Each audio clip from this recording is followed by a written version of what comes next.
I hope you're still celebrating because Arsenal Football Club are champions of the NFL. This is the Arsenal Vision post-match podcast. My name's Elliot Smith, the Black Man Twitter Yankee Gunner. Congratulations, Gooners. We have a world championship on our resume now. That's right. Because we are a franchise, and when one franchise wins, all the franchises win. KSE gets a Super Bowl title, and that means Arsenal get a Super Bowl title. I don't know if we get to put that in our trophy cabinet too, but I am sure you are feeling as thrilled about that as I am. The sense of success just washing over me. We had a plan. We trusted the process. Who needs Aubameyang? He didn't help us win the Super Bowl, did he? To be fair, Mikel Arteta apparently had a call with Sean McVay, the coach of the Rams, so maybe Mikel Arteta did have a direct impact on it, but the point is we won it. We could feel, all right, you know what, enough of this nonsense. Look, the Rams won the Super Bowl. I think the biggest talking point from that event was the halftime entertainment, which I think went down pretty well and most people enjoyed. Your mileage may vary, but I actually found it nice. I mean, from a nostalgia standpoint, it hit me in the feels. Upside down 50 Cent was definitely something I didn't have on my bingo card, but there you go. I think we will discuss it because it is a Monday that we didn't play over the weekend, and there's only so many things to discuss. So we will discuss it not from the standpoint of the game in the NFL, but maybe we'll indulge the question of does it have any ramifications for Arsenal?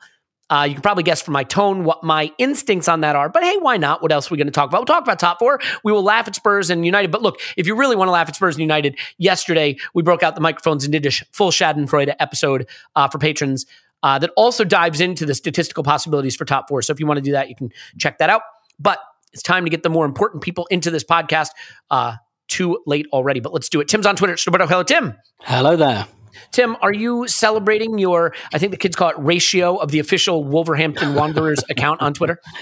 Yeah, very much so. I'm not sure I've managed that before. So yeah, very nice. But I'm not celebrating it though out of hashtag respect, because we all know that celebrating things is very, very unbecoming and we should all wear hair shirts and forlorn looks on our faces for our entire lives.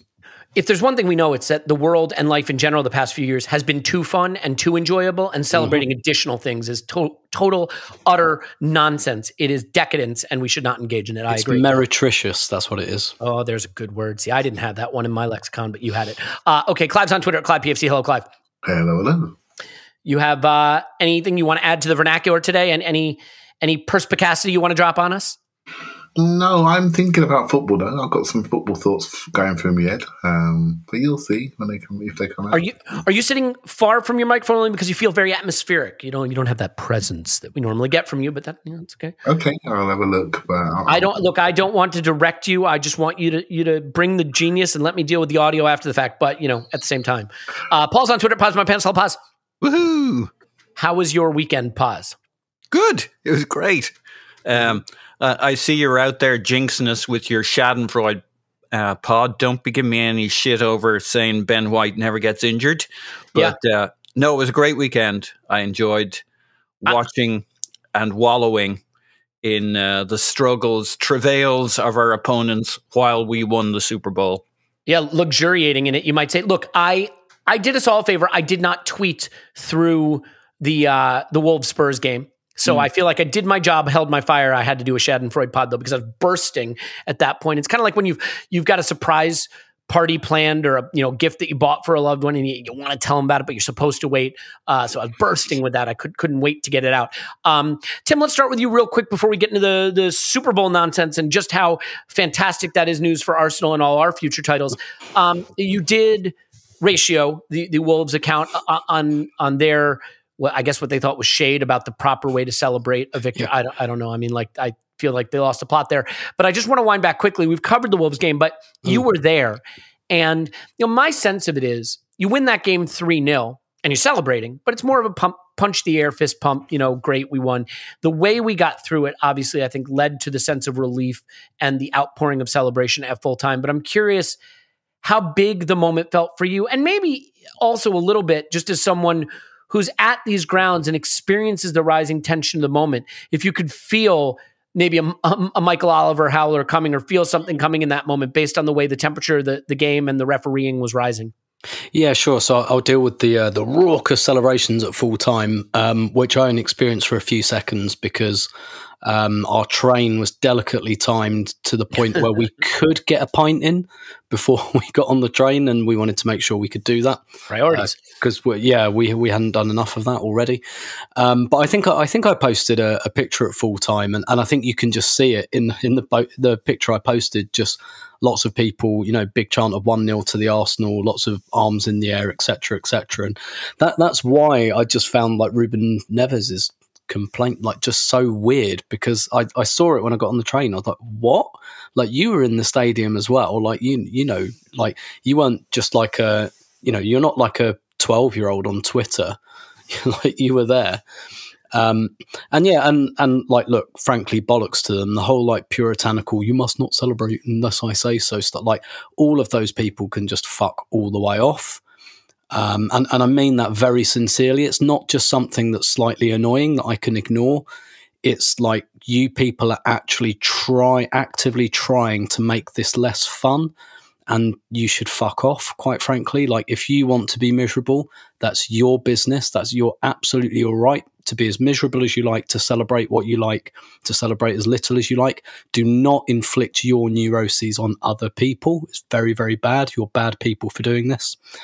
So now that's off my chest. The sense of like a Michael Oliver, a decision like that. I was saying to Clive before we started recording, because I was over the other side of the pitch, so I didn't really realise what had happened until after the game, because I just saw a yellow card and a red card, and I was like, oh, I don't remember Martinelli being booked earlier in the game, but he must have. You are correct. Yeah. I was like, oh, he must have just been booked earlier in the game, and I missed it somehow. So, and then I could see even from where I was, like, the second foul, and I could see that was probably a yellow card offence. So I thought, okay, that was a pretty dumb foul to make when you're on a yellow card. So I didn't really think much of it. But as for like, the time waste, there was a booking for time wasting, wasn't there, on a free kick? Was it for Gabriel? Yeah. Yeah. And yeah, like, you can feel all that stuff. But to be honest, like, I see that happen at the Emirates all the fucking time. and the crowd gets on the referees, and we don't get any of this. We don't get, like, no one gets sent off, no one gets booked or anything. Like, everyone just gets on the ref's back, and, all of a sudden those referees just have like rhino skin, which I guess they should have. And like, nothing ever happens. So I don't really, I'm not sure. I really thought, oh God, he's gonna, he's gonna get really wound up by this, and the crowd are gonna get to him, because, maybe it's just my bias, but I very rarely see that at the Emirates. I see the Emirates crowd get on referees' backs, and it not really make any difference. So I didn't really see that coming. But I guess the thing I will say is, having had quite a lot to drink before the game, that was actually quite good for my nerves. Because I didn't feel as nervous as I should have felt, to be honest. And yeah, whereas like an evening later I was at Chelsea Arsenal Women, and obviously I was working at that game, so there was no alcohol, and that was 0-0. And then when which was a decent result for Arsenal, when the fourth official put up 8 minutes of stoppage time, like, you're in the press box and you have to have a little bit of neutrality about you. And I was like, God, I wish I'd had like 8 pints and I could just shout and swear. I'd feel quite a bit better about this. So yeah, it was an interesting one to experience live. A much better game, I think, to experience live than to watch on TV, but like, if I was a neutral, that wouldn't have been a very enjoyable game. But it's one of those games when you support the team and you've won 1-0 with 10 men away from home, and the home fans are all being really chippy. And I came out and I just heard this Wolves fan going, "Oh, that Gabriel, he's such a cunt." And I just thought, I just started laughing, and I was just like, yes, this is what I want. This is what I want to hear when I come out of away grounds. I want the home fans to be whinging about what arseholes we are, just like they always used to about Vieira and Petit and stuff like that. I was like, yes, Arsenal are back. People, like, they know who our players are again, and they don't like them. Like, excellent. That's brilliant. And yeah, that felt really nice, actually, genuinely. Yeah. All right. Well, we've covered the Wolves game at length, and so, you can go back into the archive and dig into that. But I think we're going to spend a lot of this episode talking top four permutations, but we can't get there until we talk about the phenomenal success for Arsenal last night in the Super Bowl. I kid. this idea of franchises in sport, and that somehow we're, I mean, I think it was the Colorado Avalanche. I don't know, one of the KSE teams, like congratulating Daddy KSE and the Rams on the victory, as like we're all part of some family, and like as Tim might say, fuck all the way off with that. But like, Clive, I'm going to try to engage with this in earnest, even though I personally think it is silly, and I will explain why. Do you find yourself looking at this success as in any way a roadmap for, or a help for, or potentially leading to something positive, or having positive ramifications for Arsenal? No, not really. I just sort of look at the style of ownership and see what they're about. But I know the sports are different, and the relegation, or the lack of relegation, and the funding models, and how you make money. It's all different. But there are some similarities about, particularly with the Rams and also regarding having young coaches involved. And I think if you want to criticise KNC for things which many people would want to, there are absenteeism, but maybe lack of oversight historically when it was dual ownership, I think has cost Arsenal massively. I think we drifted. And now I don't sense that same drift. I sense more engagement. You may not like what you see on occasion, but I feel as though they're a bit more invested, even if they may not be investing, if you see what I mean. So that's where I see it. I try not to get hung up about these things too much. I was never super negative, and I'm never super positive. I just see a change in the last couple of years, which I quite like, and that's it. And I can't control if that change becomes negative again, and I can't control if it becomes more positive again. So I tend to just look at it from the sidelines. But yeah, I can't help but be pleased for an old guy that's getting towards the autumn of his life, and he's achieved his dream after investing £2 billion of his own money to help build that stadium. I can't help but feel a little bit, you know what, fair play to you. Hopefully some of that rubs off on some of the other organisations. I think the ice hockey team is the best in the NHL at the moment, I believe. I read that somewhere. The Denver Nuggets are not too bad.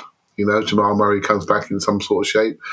They're not too bad. And so, yeah, good luck. Have fun, lads. Have fun enjoying yourselves at these multiple different sporting events and spending your money appropriately. So for us, I'm much more interested in how we can get that leaden-footed centre midfielder on the left with the left foot out of the team, and what type of striker we're going to add, and maybe we need two, and which one of these sparkling young youth players are we going to feed into the first team squad immediately or send out on loan.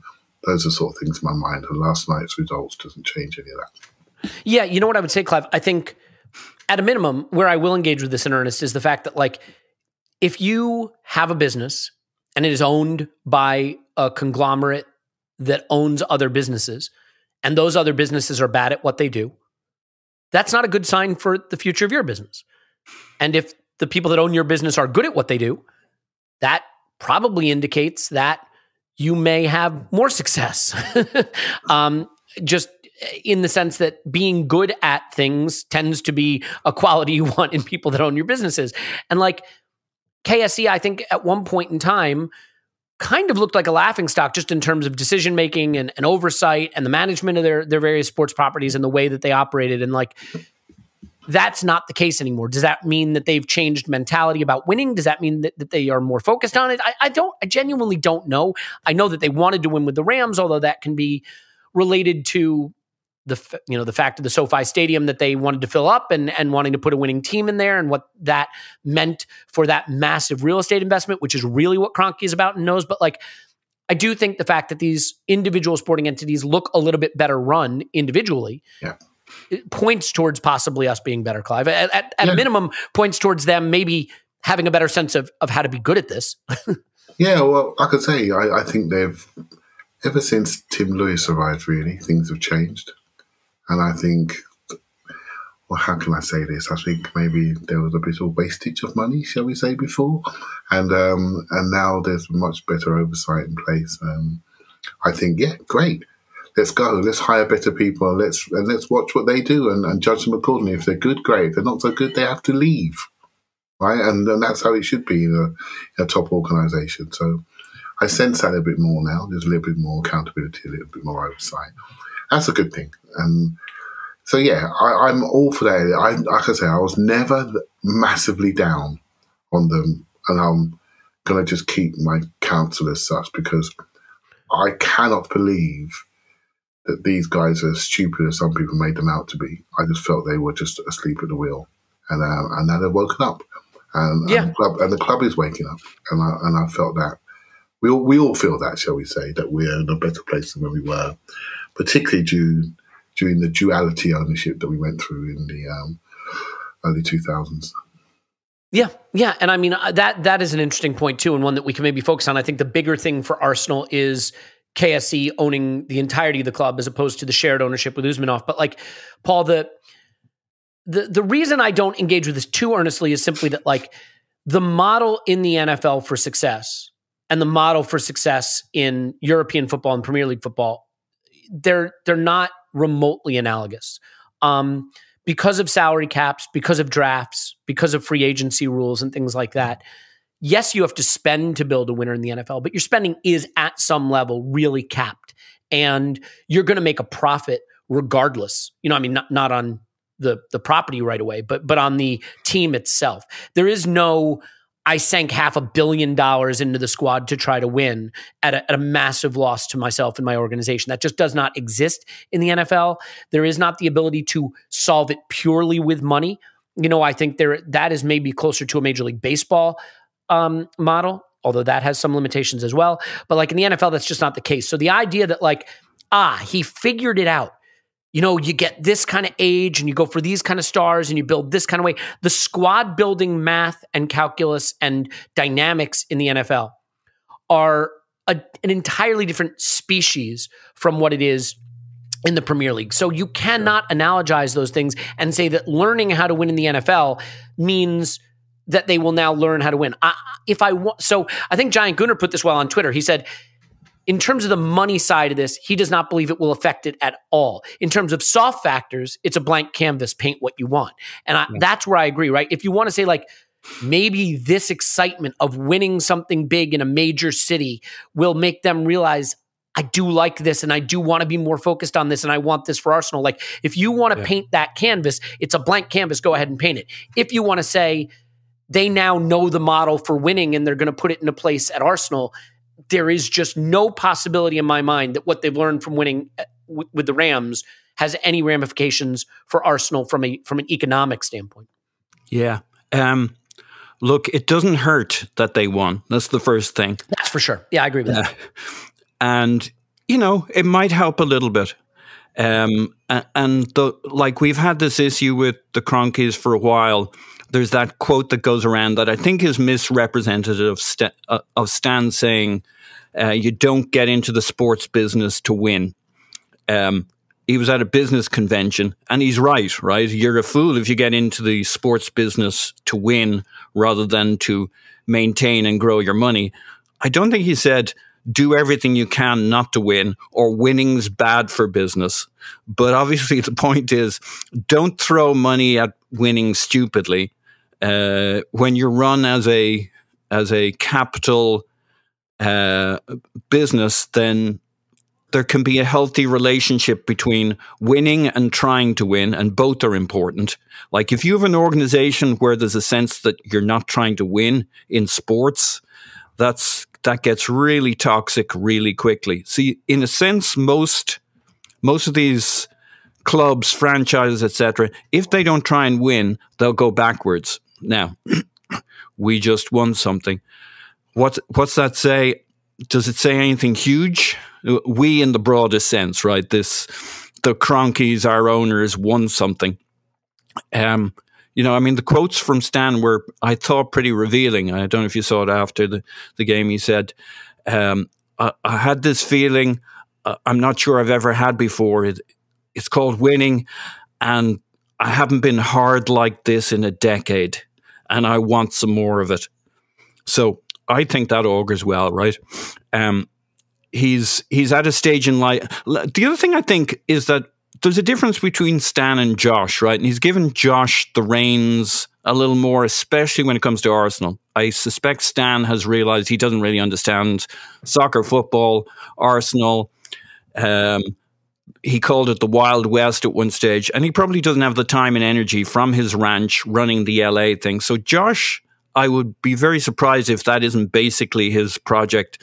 Josh goes to concerts. Josh is looking like a wild man on the circuit.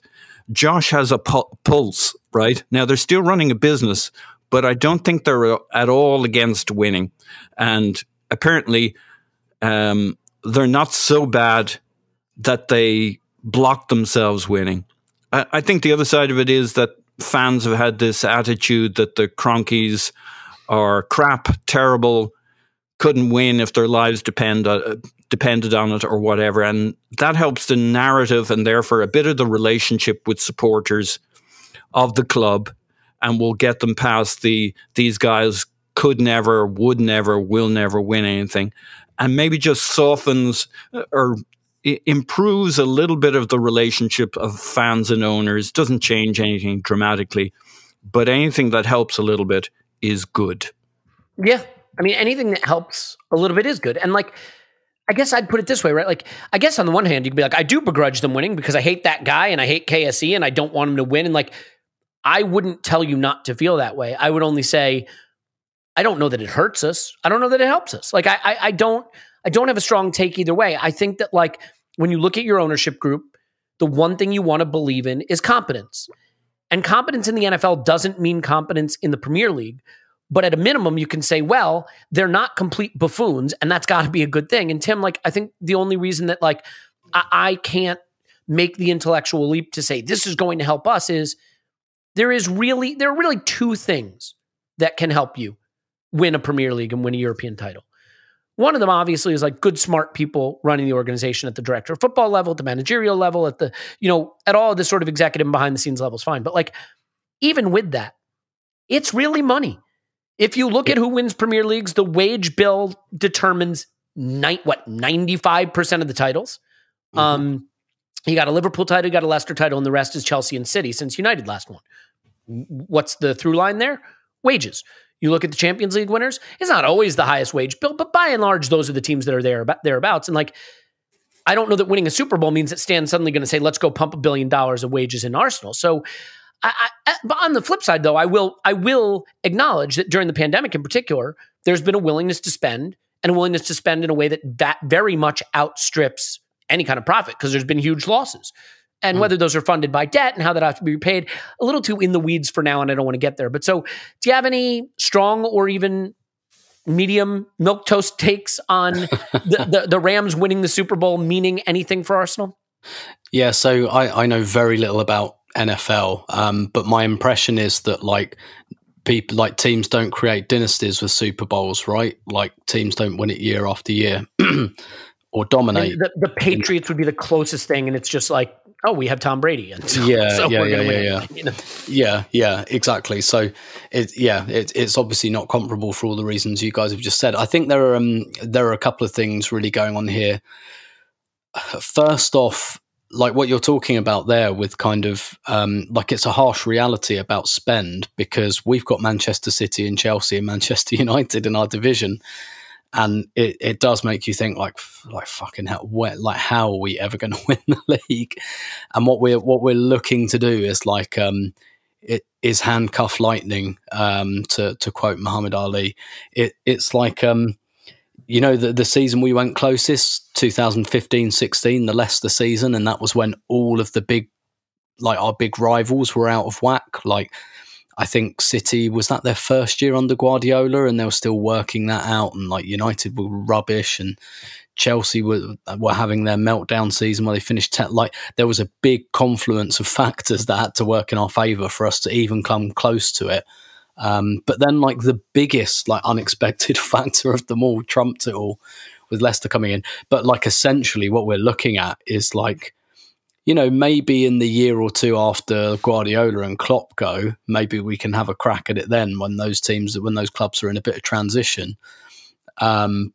So there's that to it. And like realistically, even if you ask the Kroenkes to keep pumping money in, like they still can't compete with the amount that a lot of our competitors can. So, you know, there is an element to which we have to do things a bit smarter, I guess, a little bit like FSG. But I think the thing, my kind of takeaway, I was reading Pete from Le Grove was at the game, was at the Super Bowl, and he was talking about the stadium, you know, which, and I know that's very contentious, like for, you know, shall we say the residents of St. Louis, and not even just for them either. Like the sense I get is that like everyone found this, you know, unconscionable really. But you know, like the quality of the stadium, for example, which obviously like Stan did put a big old wedge into, and look, you know, like that. He's much more invested, both literally and emotionally, in the Rams than he is in Arsenal, and probably in like his other sports teams as well. Like that, I get the sense is really his baby. Like he didn't even go to the Europa League final, right, when we got there. So that gives you a sense of priority. But I'm looking at our stadium at the moment, and like to be fair, they've done up the dressing rooms, they've done up the tunnel. I know they're. I heard you sniggering there. I know they're Happy Valentine's Day. I know they're almost ad break time, so close. And I know like the club are very aware of the fact that the outside of the stadium and the inside actually, like for the fans, needs some love. They've done some stuff to club level. They've done stuff for the players. Like it needs a lick of paint. That screen on the outside needs changing, and I know there are plans afoot about that, but like that's kind of what I'm looking at and going, okay, this is where, you know, even like on players and stuff, like just to stay vaguely competitive, you have to spend shitloads of money on players. That's just the way it is. Like you will get relegated if you don't do that to like a decent level because everyone's loaded in the Premier League. But I'm looking at the Emirates Stadium at the moment, and I'm looking at my seat, which looks, you know, it's going a bit orange. It's a little bit weathered, and there, like I used to have like an Old Trafford banner near where Old Trafford O2 banner where I sat, and like that's come down because it's like so dog-eared and filthy. And like I'm looking at stuff like that, and I'm like, okay, let's see what they come up with here, because I think, like genuinely, I think that will tell us a lot, you know, about how they regard the club. Like, are they just going to give it a lick of paint and say that will do? Or is there going to be like some, to the extent that they can without like closing parts of the stadium and stuff, is there going to be like an upgrade in facilities here? I think, like, honestly, I think that will tell us a lot because, you know, they've done that to a massive degree with one of their teams. So, yeah, I think we need some of that love at the moment. The scary thing about that, though, is that, like, I don't think Stan is in the renovate a stadium business. I think Stan is in the real estate development business, and thereby, like, changing the value of his holdings and things like that. And so the scary thing becomes, like, okay, what if his idea about how you do this isn't let's renovate the stadium? What if his idea is like, oh, you know what?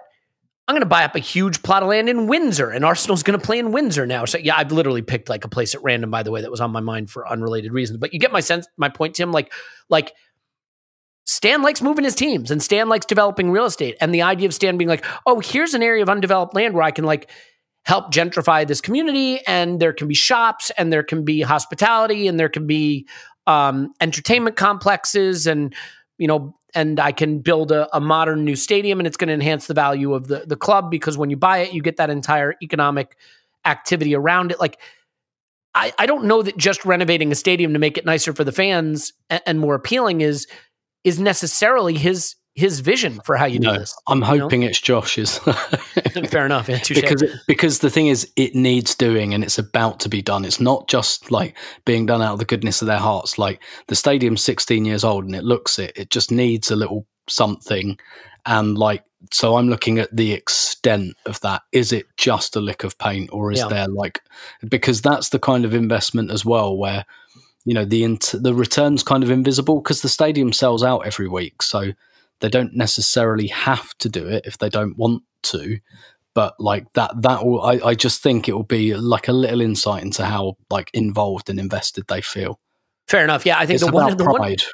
at this Yeah. point. Sometimes we learn the wrong lessons from things, right? And like maybe the lesson, we're like, oh, the lesson here is KSE learned about winning and now they're going to be excited to win. And maybe the lesson is like KSE learned about moving a club and real estate development and building a new complex somewhere else where the club can build a new tradition of winning there. And like maybe that's the lesson. And that's a little bit of a scarier lesson, obviously. But there's no way, absolutely zero chance.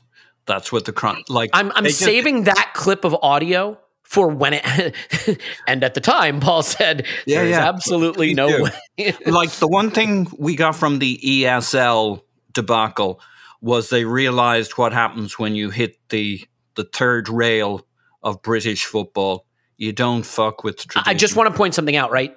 They are literally, they owe 700 million pounds in a settlement, dollars, for a lawsuit related to this stadium move. They went over budget by $2 billion building this ground. Like the idea where that were the St. Louis Rams from?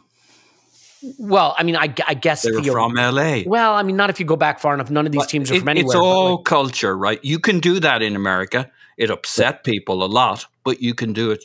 Want to cost them $700 million. The thing is, they wouldn't do it. It's all kind of moot. They wouldn't do it anyway, because if you wanted to move a stadium anywhere in the country, you'd move it to Islington. I'm sure that's a massive part of the reason they bought the club in the first place. Like, wow, we got a big, nice stadium here in one of the most affluent areas of the country. Like, great. There's no way that. Where are you going to get away charging those ticket prices anywhere else, right? Exactly. That's fair point, Clive. And you can't move Manchester United to Newcastle. It just can't be done. I guess I would say, I think that is a spectacularly naive view in terms of what they think they can get away with.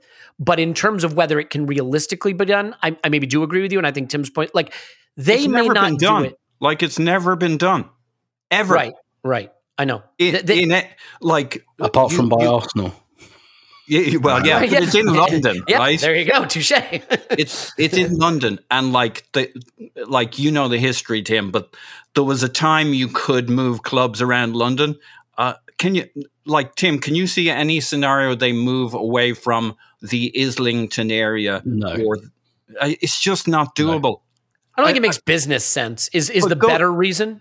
But go to other countries. I mean, you're not moving Inter Milan to Rome. You're just not. It's never, ever going to happen. No, what those clubs have actually started to do instead, and this is another way where Arsenal actually already have a natural advantage because we moved where we're from, is they, a lot of them market themselves but without the geographical name. Yeah. So they'll say United, Juve, Barca, they'll almost for the sake of global branding remove that sense of geography so that it sounds a bit more global. Arsenal already has that baked into its name because over 100 years ago, a property a real estate developer decided quite wisely that Plumstead was not a place for a top football club and decided to move them to Islington, where it's 10 minutes on the tube from Leicester Square and Hackney and Hoxton and all of that. Highbury was a great business decision by Henry Norris, who was literally a real estate developer. That's why it happened for Arsenal. Probably all the reasons that Stan moved the Rams are exactly the reasons that Henry Norris moved Arsenal to where they are in the first place. That's a good point. They're already in the good location. Yeah, we've been put there by a property developer, literally. Clive, do you have you've arrived at the right place. Tim has sorted you out, and as he's wrote a book on this, literally, I think the history of Arsenal and where we started and where we're moving to is that you're in the right hands, right? So I don't see this as an issue at all. I think it's a great point Tim made about the ground and its current state, and I'm a fan of the Emirates. It just needs sharpening up. And where there's been massive changes in technology since the ground was built, and how you use the screens at Arsenal are not the best. For example, the outside, there's room for improvement, shall we say, technology-wise, that make a huge difference, as well as the seating, etc. There's some real good fixes that can really transform that place. The general structure and shape is wonderful to my eye, but there are things you can do within that structure that can really lift the level of the ground. And I agree really massively. Yeah. but by how much they invest in that will tell us how much they care about Arsenal in the short and medium to long term. And I think they will. I genuinely think they'll do something properly, but that's just a hope and a wish, really. Yeah, it's really hard for me because every fiber of my being thinks they're only going to do what makes good business sense. Now, what makes good business sense may be doing the things that maintains the asset value. And that means building a winner, staying relevant on the global scene, having a stadium that's still regarded as, an elite sporting venue. So those things may make good business sense, which is for the best for us. And what I will say, I think, Spurs are a great example. You can build a beautiful toilet bowl, but filling it, I mean, they can fill it with shit, obviously, but filling it with people is a little harder. I think they had 10,000 empty seats. We're a few months away from pandemic when no one could go to football. They're in a top 4 chase. They've got a world-class manager, and they still have Harry Kane, one of their own, and they can't fill their stadium. And, at some point, this still has to be about putting on the kind of football and being the kind of organization and having the kind of ambition that makes 60,000 plus people want to turn out once or twice a week to go support it. I think it is time to pivot to laughing at Spurs and United and looking at the top 4, because that is, of course, really the priority. But I just do want to wish everybody celebrating Valentine's Day today. If you celebrate, I want to wish you a happy Valentine's Day to you and your partner, or to a future partner you might find, maybe even today. Love is always around the corner. I want to wish my wife a very happy Valentine's Day. I love her very much. And to you and yours. And I think there's never a better day than Valentine's Day to remind you that the best gift you can give a loved one is the gift of properly shaved privates. All right, maybe it's not the best, but I think it is a thoughtful gift. It is thoughtful to be prepared in case love finds you, and it's thoughtful to be prepared in case love is in the air in your relationship. And so today we celebrate Manscaped's Performance Package 4.0. It includes the Lawnmower 4.0, which for me is the single greatest grooming tool I've ever used. Look, I'm going to make this really easy. Probably 95% of you listening do some kind of bodily grooming. And if you're not using the lawnmower, you're probably using an inferior tool. It may be an old razor that's just in the shower and you've gotten used to it there. It may be some trimmer you got cheap off the internet that has cut you or nicked you or not done what you wanted, or the battery's dead when you need it, or it doesn't work in the shower. I just don't get why. It's one purchase. You get 20% off free shipping with what I'm about to tell you. So you get it wet, dry, long battery life, induction charging, so you can just set it in the cradle. You don't have to plug things in. It's got a really bright light so you can see what you're doing. It's got all the sizing guards so you can do all the different areas of your body. It's got ceramic blades with skin-safe technology so you can feel really confident using it to avoid nicks and snags and tugs and all that stuff. I mean, you may not want to avoid tugs, but you want to avoid tugs from your trimmer. You get the idea. Anyway, point is, you get 20% off and free shipping when you use the promo code ArsenalVision. You go to manscaped.com, use promo code ArsenalVision. You get 20% off and free shipping. I get it. This is a silly thing to talk about every episode, but it is also a thing we all do. And when you get the performance package, you get things like deodorant and toner and boxer briefs. I have the boxer briefs. I like them. A travel bag to hold it all. Go to manscaped.com, use promo code ArsenalVision. You'll get 20% off and free worldwide shipping. Manscaped.com, promo code ArsenalVision, 20% off free shipping. Now, the one other thing I will say, we've been talking about business today. We've been talking about KSE. How did KSE get a Super Bowl? They hired Sean McVay, right? They hired better general managers. They went out and they signed the best talent. And the people that know more than anyone about signing the best talent are the people at Indeed. If you're hiring, you need Indeed, because Indeed is the hiring partner where you can attract, interview, and hire all in one place. You don't have to go to multiple sites. It's the only job site where you're guaranteed to find quality applications that meet your must-have requirements, or else, this is my favorite part, you don't pay. Instead of spending hours on multiple job sites hoping to find candidates with the right skills, you need one powerful hiring partner that can help you do it all. Indeed partners with you on every step of the hiring process. Not just some of them, all of them. Find great talent through time-saving tools like Indeed Instant Match, assessments, and virtual interviews. With Instant Match, as soon as you sponsor a post, you get a short list of quality candidates that match your job description. You invite them to apply right away, and you only pay for the applications that meet your must-have requirements. Start hiring right now with a $75 sponsored job credit to upgrade your job post at Indeed.com/Blue Wire. Offer valid through March 31st. Go to Indeed.com/Blue Wire to claim your $75 job credit before March 31st. Indeed.com/Blue Wire. Terms and conditions apply. You need to hire, you need Indeed. Clive, is that enough of that? Indeed. He's so good at that now. I should mention, by the way, Blue Wire, they've got some big podcasts on their network, and one of their podcasts that's focused on basketball actually had Josh Kroenke on. So I have reached out to them and I said, hey, hook me up. Hook me up. Let's get Josh Kroenke on the Arsenal Vision podcast. He can talk to us. School, wasn't it? Road tripping. That's exactly right. Channing Tatum. And so, yeah, I mean, if we can get Josh on, I think that would be great. Clive, enough of the silliness. Let's laugh at Spurs. Let's laugh at United. I think the big thing that has caused us cognitive dissonance this season, Clive, is we look at us and we know we're a work in progress. We know we are not fixed yet. We probably don't score enough. We maybe don't create enough. We don't always play beautiful football. But I think the thing that's been lost in all this is outside of really Liverpool and City, Chelsea, maybe on the edge of that. No one's good. No one's very good. Spurs are not good. West Ham not good. Leicester's not good. United aren't good. We don't have to be great right now to achieve Champions League, which would be an immense achievement for this club right now and massively impact our near-term future and having to sign a striker in the summer and things like that. We just have to be better than teams that are bad, and we positioned ourselves to do that in part because they are bad. So let's start with Spurs. Conte doesn't look like he wants to be there. The team looks like it's sort of falling apart. I mean, I still feel like Kane and Son can be an X factor that can get them above other teams just on their quality alone. But like, if this is the team that has the best statistical chance to chase us down for top 4, right now they sure don't look like they are ready to threaten for that position. Yeah, I think what Spurs and Man United are showing us is that there's more to this game than just on the pitch. I think at Manchester United, for example, they are struggling massively for a presence, a figurehead that we potentially are. Oh, they've got a head. If they need a head, they definitely have a head. It's on Maguire's shoulders. But I think they got a new director of football or technical director assistant today. I mean, they're still building their structure behind the club because it's just been so bad for a long time. And fans look at this stuff now. They look at how you operate, look at how you work. You look at Spurs, they tried the superstar manager, 15 million a year. There you go. Can you just be that guy for us? It doesn't matter if organisation you're disconnected or you're not got the same motivations.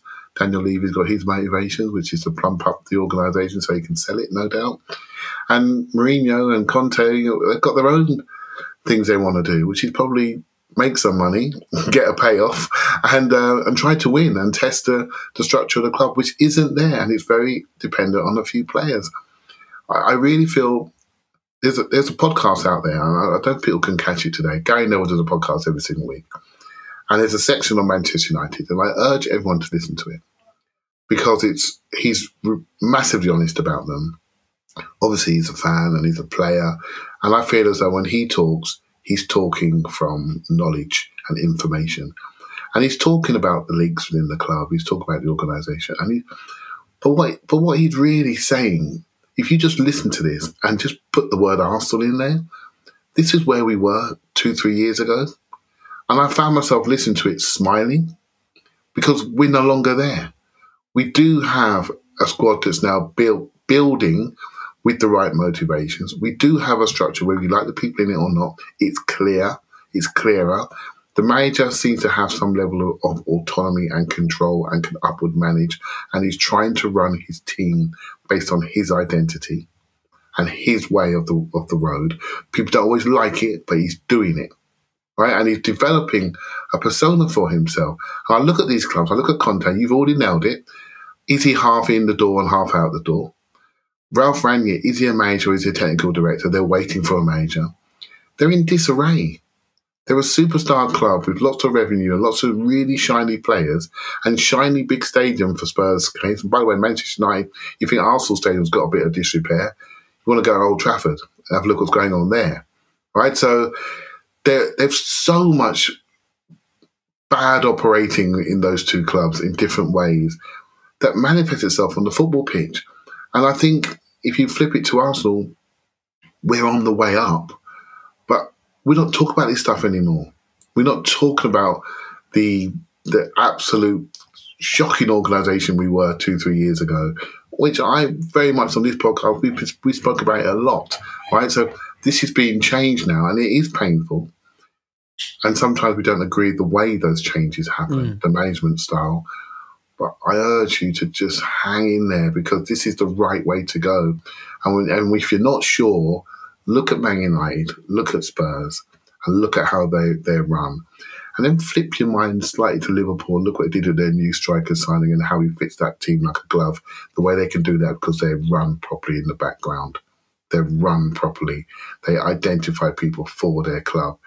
They've reshaped their backroom stuff. They've done all the things that we're now doing and doing successfully and aggressively. And so, yeah, when you get unsure about whether you're doing the right thing, listen to that Gary Neville podcast. Look at some of the Spurs stuff from the Athletic and hang in there. We're doing the right thing, trust me. I hope it goes well for us, because if it does, of the clubs going for the top four, I tell you, if it goes right for us, we can do something with it. If it goes right for them, it papers over the cracks. It really does. And I really hope it works out for us. Obviously, we're biased, but I really hope it does. Yeah, I mean, I do too, Clive. Look, I think you're right. And I think the interesting thing is why top four could be such a boon for us is it's a chance to put some daylight between us, to really send things back to what they were, from the early 2000s between us and Spurs at a minimum. Because if you look at it, I think their cycle of quote-unquote success where they won nothing, we should reiterate, is ending in the sense that I still don't think Conte is the long-term solution. I think Kane might, again, be pushing to leave in the summer. Son, who knows? Who knows if he'll stay? There may be people that want to take him, but the striker position is the hardest one to solve, and Spurs will never be able to buy a striker as good as the one they've just had all this time. And so they will be losing goals, losing assists, losing quality that they cannot replace. They don't have the kind of young, up-and-coming talent that we have, so they will have to try to start again without the shortcut of having the best striker in the league and one of the best strikers in the world just sort of at their club. United, they don't have a coach. They got a guy that's going to be stepping aside at the end of the season. Ronaldo wasn't the solution. They've got some guys in legal trouble, that they might have thought of as being a bright part of their future that now I would say that certainly should be in jeopardy.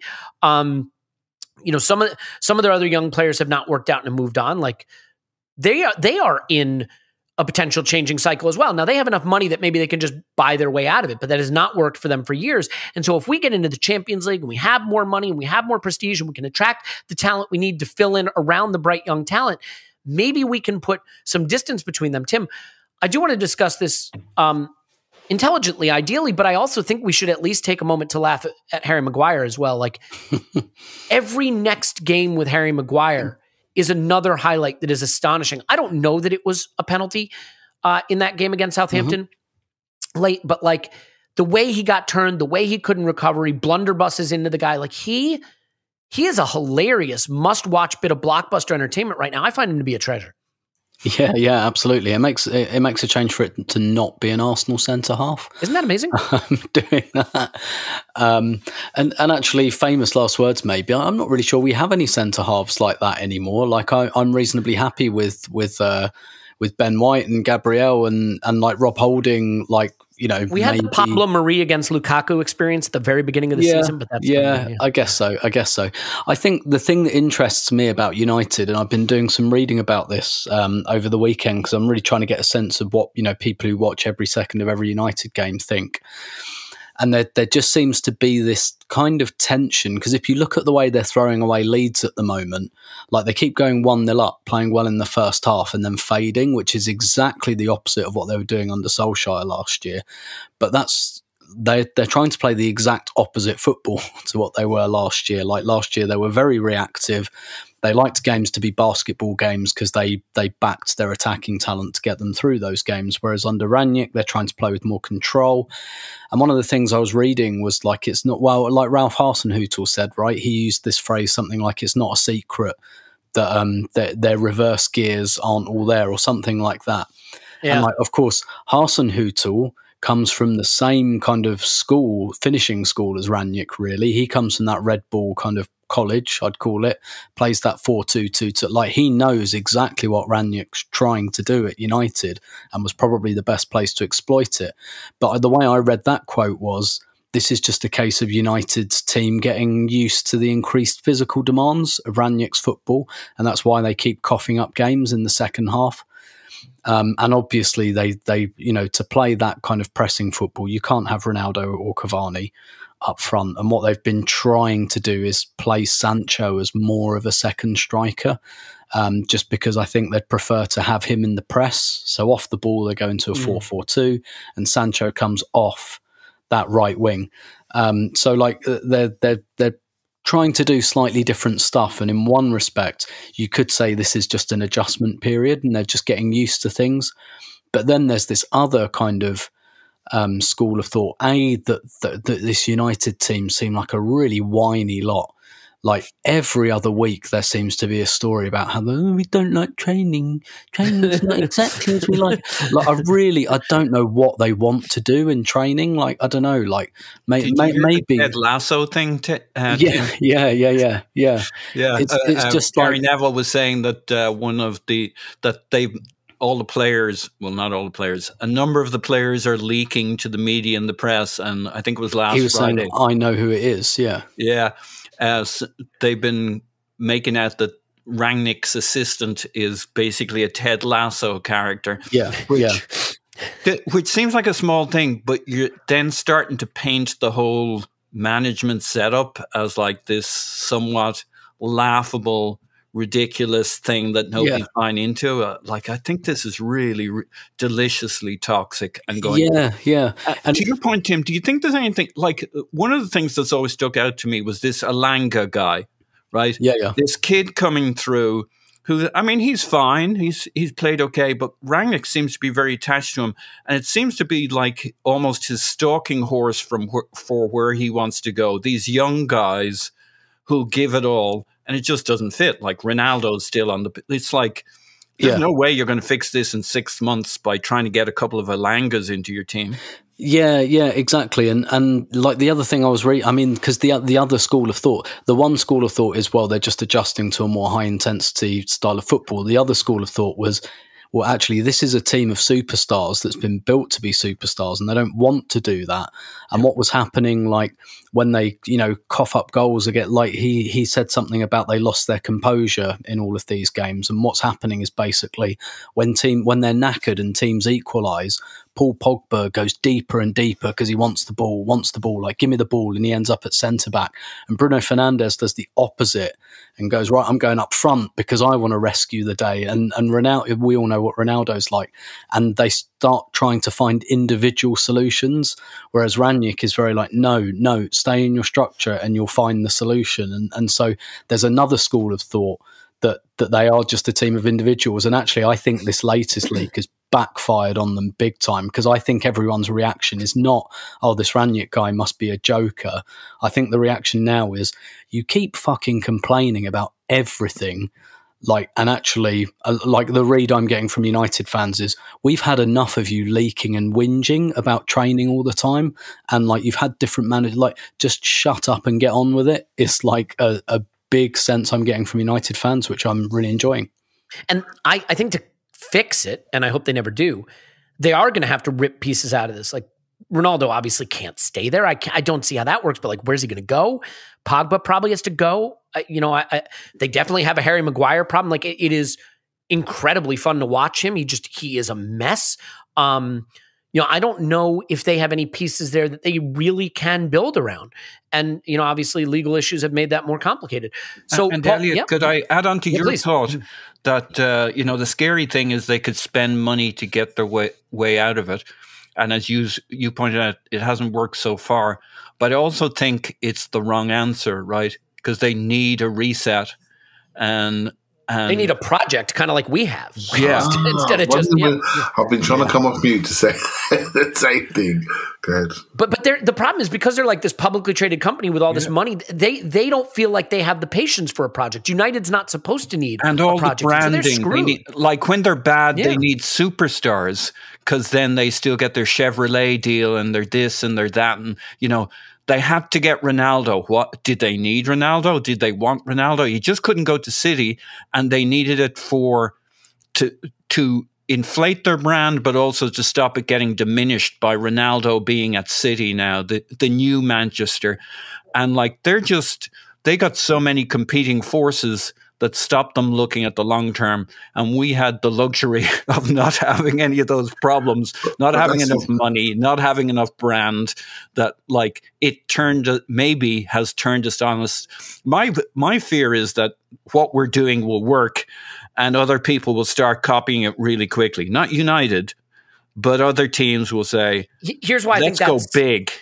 that's not a worry is two things. First of all, one of the things that's let's not lie about this. One of the reasons this process is, we think, working is that we have been very fortunate to be in a cycle where the academy has produced some unique talent. We've also found a guy in Martinelli who we have high hopes for, who you can't plan for finding 17 and 18-year-olds who become stars. That's not a plan, right? And then also, the bigger the club and the bigger the commercial deals and the bigger this, that, and the other thing, the less patience there is for these kinds of projects. So I think they are trapped in a stasis of their own making, in a sense, which I can absolutely be here for. But Clive, I want to start to turn this a little more Arsenal-oriented, but I think that the point we can sort of make, the line we can draw under these clubs is that, like, it's not that they can't catch us this individual season, but I do look at them and, the 538 right now, and not that they've ever been massively publicly wrong about any of their projections, but like they have Spurs and United finishing level on 60 points and us on 66. This isn't 61, 62, 63 right now. I mean, this is starting to be a bit of a gap. And I was looking at the numbers, Clive, and like we could lose 5 or 6 games in the run-in and come fourth. Like if we went 8-3-5, 8 wins, 3 draws, 5 losses, right? That would be 27 points. We'd finish on 66, and I cannot see United and Spurs getting there. I can't see it. They'd have to go on a run that does not look remotely within the range of outcomes for who they are. And oh, by the way, United have a run coming up where they have City, Liverpool, and Spurs wedged between Atletico Madrid twice. Spurs still have a cup to worry about with very difficult games on their fixture list as well. And so, like, you start to think Arsenal could lose 5 times and finish top 4, and like, suddenly, I'm going to position this to you, Clive, in a way you're going to hate, which is my job here. I sort of think now we only have to be pretty good to get there. Wow. I would be very, very, very disappointed with a 5th place finish now.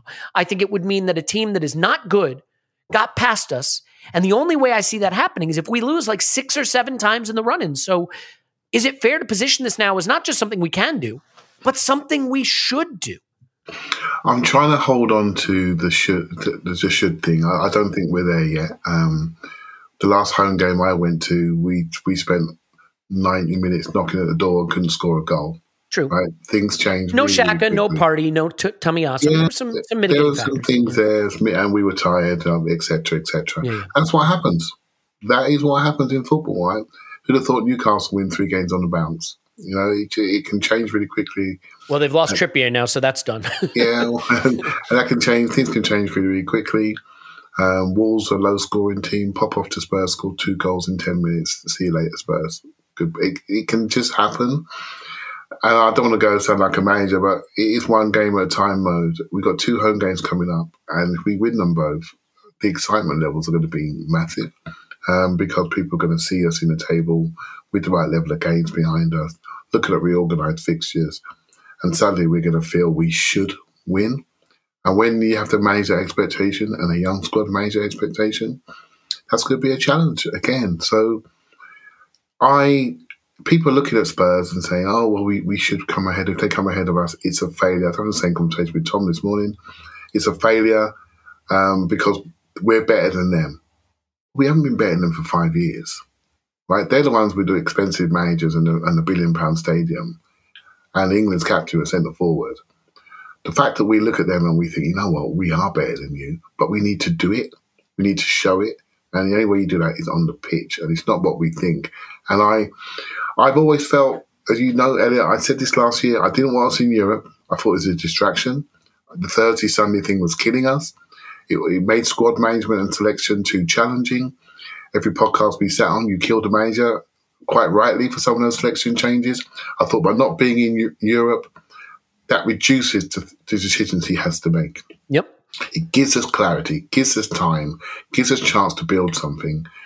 And the schedule could be our friend, and we can make the jump, just like Klopp did when he, from 5th, 6th, up to 4th, when he was outside of Europe. And that's always been in my mind. And I think it's a critical time in our history, even though most of the predictions would have said 6th at the start of the season or 5th. I think we all said that amongst ourselves.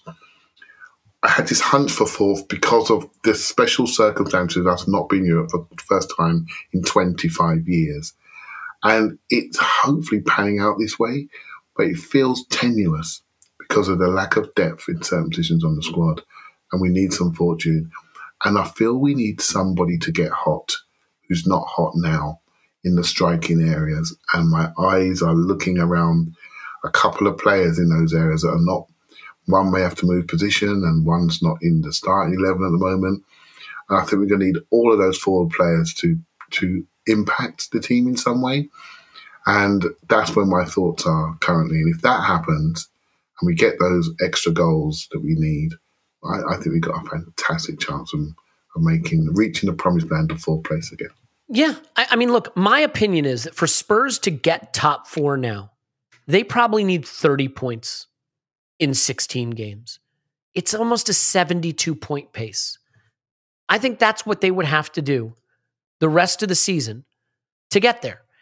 And like, they finished on 62 points last season, and they finished on 59 points the season before that, and they finished on 71 the season before that, and they finished on 77 the season before that. So like, that's the decline they've been on. Can they get to a 71-point pace and then, see what happens? The only way I see that happening is if like Kane basically scores 16, 17 goals in the remaining 16, 17 games. That's how Spurs get there, in my view. United, I mean, they need an even stronger pace to get there, and they look arguably more broken. So I think my point, Tim, is not so much that like Arsenal are all-conquering top 4, Champions League club now. It's more that I look at who we have to finish ahead of, and I look at the position we are in versus them. We are now, by the way, according to 538, 54% to get there. And again, that's just a model, and it could change in 2 games dramatically. But, you're talking about teams, United, who just failed to beat Burnley, just failed to beat Southampton. You're talking about team in Spurs who just lost to Southampton and lost to Wolves. Like, these are not great teams chasing us. And in order for us to not do this now, I think we would have to play at a pace, call it like a 58-point pace or a 57-point pace. Then I think we'd be catchable, and they'd still have to be pretty good to get there. And I do think it's fair to say that if Arsenal goes 16 games with 1 game a week, no other competition, and play at a 57-ish point pace, all of us would probably be sitting here in May going, gosh, we really did not play well during the run-in. So no, there is no way in the summer I would have said, I expect Arsenal get Champions League. But with 16 games ahead of us, 2 very, very flawed, and you could say 3, I guess, flawed teams chasing us, and needing a very, very manageable pace to get there, let's call it a 59-point pace or something, I think we should go and do it. I mean, is that fair? Is it fair to say that? I think that's fair to say that, yeah, because what you're not, and I'm focusing on what you are saying here, Elliot, not you're saying you would be disappointed if we didn't do it, not that you necessarily think, oh, it's done, it's in the bag kind of thing. I think we'd have to play poorly enough and pick up points at a low enough pace to be caught that I think we would look back on it and say, wow, we did poorly. Yeah. And obviously it can have, like, without looking it up, I suspect we're in a very similar position in Emery's first season when we somehow contrived to mess it up. But that's what you're saying, right? We played poorly and we lost out by a point. And that was disappointing, and we shouldn't have done that. So I think that's fair to say. I think ultimately, I do think there are going to be some real like ups and downs and nips and tucks. Like what we're talking about with United and Tottenham, that was us a couple of weeks ago. Now, in fairness, a lot of that was like cup games, but it was us that looked ragged and everything else. So I think really a lot of this will come down on the head-to-heads between the teams. So we've got to go to Spurs. United have got to come to us. And I do think those results will have a pretty big bearing. Yeah. And let me tell you something that will probably raise your anxiety levels. That Spurs game, there is no reason for that to not be rearranged by now, basically, because neither of us are in Europe. There's plenty of slots for that. The reason it hasn't been rearranged is because Sky want it in May, right? They want Spurs, Arsenal, first week of May, maybe like penultimate game of the season. They want their North London derby shootout for 4th. That's what they want. and that might be a thing that happens. Like all this stuff about the integrity of the league with COVID postponements, but like as if the league has ever had any integrity since the TV companies walked in. But I'll park that. Yeah. So like there are some big games. United in March, I believe, we've got Liverpool, Man City, and Spurs. But what you might find with United, there's no evidence for this at the moment, but what you might find with United, this was supposed to be United's nice, gentle run into that period. They've also got Atleti in the Champions League. Did you see the Rio Ferdinand video? Yeah. This guy's win. Yeah. But what you might find that Rangnick's style actually really works in big games. Yeah, interesting. Yeah. It might turn out like that. We don't know. Which they come to us in April, which might be bad news for us as well. But so I do still think there are some permutations. I don't think Spurs will be this bad for this long. Whether they're good is another question. I don't think they'll be like this bad all the way through, and I think we'll have our ricks and things like that. But I agree. I think we're in a really strong position, and there may be some recency bias, but I have seen, from people on my Twitter timeline that don't support any of the clubs saying that they regard Arsenal as like marginal favourites for it at the moment. And like you say, there are some factors in our favour with not being in the cups. Like it's a really, really good chance. It's a really strong chance, the strongest we've had since the first Emery season. So, I think we shouldn't be afraid of saying that, because if we're afraid of saying that, it kind of, and this goes for the team, not the fans, but if the team are afraid of saying that, then maybe it's because they're afraid of doing it. Absolutely. Look, there's nothing wrong with updating your expectations based on current factors, and I think setting a lower bar is just it's what do they call it, the soft bigotry of low expectations, right? It's the idea that like, oh, if I say we should get top 4 and we don't, then it means we failed somehow. Look, in the totality of the season, if we finish 5th, you could say that's fine. But if we finish 5th on 59 points, then I think you have a right to say, wow, we could have done better, especially from the position. Yeah. Think about Emery, right? Go ahead. Yeah, go ahead, Tim. I was going to say, 2016 was our best league finish since 2004. We finished 2nd. How do you feel about that season? Arsenal's Twitter account was running that Welbeck goal again today. How did you feel about that 2nd place finish? Do you look back and think, Christ, that was our best league finish in like nearly 20 years? A huge missed opportunity. No, exactly. Of course. Yes, that's well said, Tim. And I mean, look at the Emery season. That's a great example.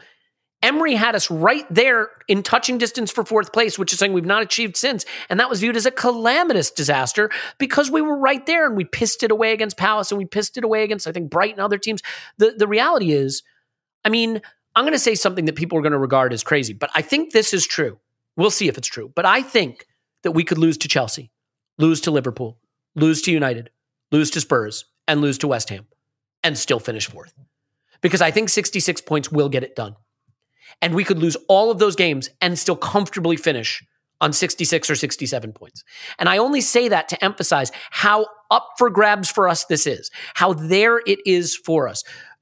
I'm just trying to say, like Paul, I want to be clear. At the start of the season, there was one set of expectations. Now we find ourselves with 2 very flawed, broken, mediocre teams, maybe 3 if you want to put it that way, chasing us, where we have the better position and the better run in and the ability to focus on it and probably the easier fixtures. And so it has changed. And like, this is tedious. Ultimately, we've got to play one game at a time. If you don't beat Brentford and you don't beat Wolves, all of a sudden this looks another way. I get it. But like, I'm saying they're not great teams either, those teams chasing. And we are in a position to do it. And by the way, I think we will. I think that Arteta has us playing well enough to be as good as we need to be to get there. But I'm curious if you are willing to accept that from this position, we have a right to expect it to happen. The only problem in all of that is the word expect. Otherwise, yes, right? I'm with you. I see it the same way. I think I think of them all, we've the best shot at this moment. Things change quickly. Expect is just, that's expecting's trouble from a fan standpoint, from a reaction standpoint. It just is, because even if we get there, we're going to have some setbacks, and then it's not particularly helpful for the team, for the fans to be having a meltdown because the manager keeps playing this player, and they see a player or a choice by the manager of getting in the way of this thing that we now expect. So the only issue I have in everything you said is the fact, and it won't be just you who feels this. It's this expectation thing, so it can be a very loaded word. But yeah, you're basically right. We're in a position where it's kind of in our hands at the moment, given how screwed up the other guys are. They may straighten themselves out in a month or two. So if we keep this going, I'd almost go back to the Wolves celebration comment. Like, the one thing where I think I thought Tim did a lovely job on the whole scenario, but I think they kind of had a point. We did kind of over-celebrate from their standpoint, because they don't get the context. And there was something in that game that was about the fact that this was it. This was us making our comeback. Everybody knew within the club what the issue in January was, why we struggled with those games. We mightn't have liked it. We might have thought there were other things we could have done, but we can look at those games and rationalize each result. But this was the start of the 17 cup finals, right? Mm-hmm. And like, you can't say, oh, scrap that. All right, starting now it's 16 cup final. This was a really important game that we almost fucked up, but through heroic coming togethers, we kind of turned it around and maintained and built on the narrative. I think there's something in this team and this squad that knows there's a real opportunity this season, that it's almost kind of aligning for us. Now, this starts to lead one back to expectations, etc. I just think that it can be problematic to have expectations to the point where you think, we get all hung up on a player who's not performing, but the manager keeps picking him or something, and it can get very, very intense very quickly, and you get this media shit. And I kind of feel like, let it go, trust them a little bit. But yeah, there's a really good shot for us to get top four. The only problem I have with all of these 52% probabilities and this, like, one game one way for us and one game the other way for another team, and suddenly 52 is now 35, is 27. Sure, but you're back up to 64. Like, the volatility is a huge aspect to it. Absolutely, you're absolutely right. I just want to say one thing about that. Those projections bake in who your remaining opponents are and stuff like that. Sure. So like in order for it to change in the way you're saying, like, United would have to like beat City away, or Spurs would have to beat, there would have to be an unexpected. Now, there are going to be unexpected results, but this is the other point too. Sure, but on that, Elliot, we played one game. And between the last game and this game, we've moved from like 31% to 52%. Right. So can I make a point? And the reason is because United dropped points in two games that were absolutely 3-point bankers for them. Mm-hmm. Spurs lost two games that were meant to be 3 points for them. And we picked up 3 points that we were defending based on the projections, more like 1.5 points. So like, sure, Yeah. But still, in the space of one Arsenal game, we went from... I take your point. Yep. No, I get it. And who we play? Fucking Wolves, right? It's not like we played United, our biggest... Like, volatility is volatility. Sure, and it's going to be volatile all the way through the season. But yeah, I agree. We've got a real shot at this. If we do what we need to do, if we keep our midfield, if we keep our defense, if Lacazette stays fit, gasp. Mm-hmm. And we get Martinelli in and he keeps doing what he's doing. And like, if we keep this team fit, yes. Yeah, and like, here's the thing. Psychology plays a role in this too. So let's say we're doing okay. We're picking up some points, but not all the points, but whatever. And then United go into their run where they go away to Atletico, away to City, home to Spurs, home to Atletico, away to Liverpool. Like, they could come out of that run just psychologically absolutely broken and feeling like they're out of it. Spurs' very next game. So Spurs are reeling right now, right? Reeling. They lost to Southampton. They lost to Wolves. And what's their next game? City away. Now, maybe they win that game and it turns everything around and this conversation feels foolish. But if they don't, psychologically, how do they look? From a strong position to feeling like they're well out of it, especially if we beat Brentford. So this next couple of weeks in particular, where we're home to Brentford, home to Wolves, right? Where we're away to Watford, home to Leicester, away to Villa before we hit the next international break, where our rivals are playing at City, at Liverpool, in the Champions League, in the FA Cup. That is really the point where I think this goes from theoretical to realistic. I'll finish with you on this, Clive. Like, look, if I had to draw up how it doesn't happen, I'd say, well, we don't get the goals. Lacazette doesn't score. We don't find the goals. And Kane gets hot or Ronaldo gets. I see how it can happen. But I think the other thing that's so great about this, I said this on a previous pod, but Aaron Ramsdale has been relegated twice. Bukayo Saka, he's still so young. We know the pain he suffered in the summer to make it to the Champions League. For Gabriel Martinelli and Smith Rowe to make it to the Champions League. For Benjamin White, to come up to a big club and make it to the Champions League. What it means for these young players to get there in terms of helping their next level of development. Part of being a superstar is playing well, and part of being a superstar is being able to step up when the pressure is on and deliver. They have a chance now to get a little taste of that. 16 games left in the driving seat. Go deliver. And I think it's not just that you deliver Champions League to Arsenal and what that means for our squad building, but also what it means for their development. I think that's part of the celebration too at the end of the Wolves game. These are players who have never tasted Champions League football. These aren't the days of Mesut Ozil got it at Real Madrid and David Luiz won it with Chelsea. These are players that have it all to prove in their career, and this is how they can do it. Yeah, it's very important how players walk through the door. I think a lot of the players that come here before felt they're doing us a favour, or they're coming for cash really in the Premier League exposure. And the players that we brought here need us, and they're going to get exposed, but at a young age. They're playing for a teacher coach that's going to teach them and improve them. And I think the fit is much better, and we can all see that. I do think that obviously going to Dubai is a big thing, and we've been away before, and it normally costs us disciplinary issues or poor form. I think the Emery year we went away, if I remember rightly, and one of the first times we ever did it, and we come back and we lost all our form in the running, and Ramsey got injured, and that was that, right? We fell away. So we've gone away to Dubai, and in my mind, we've obviously had a reset. We've said, this is what we're trying to achieve. These are our goals. And I think Paul sort of alluded to it and touched on it.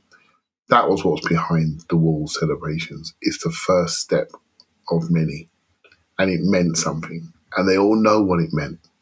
And I'm sure all the people that Tim was standing next to, swaying next to, all knew what it meant. And people from the outside are wondering, what does this mean? Why are they so excited? We know what we're trying to do. Maybe not shouting about it loud and saying we are going to get in the top four, but you can't not see those celebrations and not realise new goals have been set. Although I don't want to say it out loud, them goals have been in my head for a long time. And I think, this group, I think they actually deserve it, more so than the previous years, more so than the Emery years. I don't think we didn't deserve it. We were doing that's absolutely right. Well said. We were doing stupid things. We didn't deserve it. We didn't deserve it. Man United got Ronaldo. We got Willian.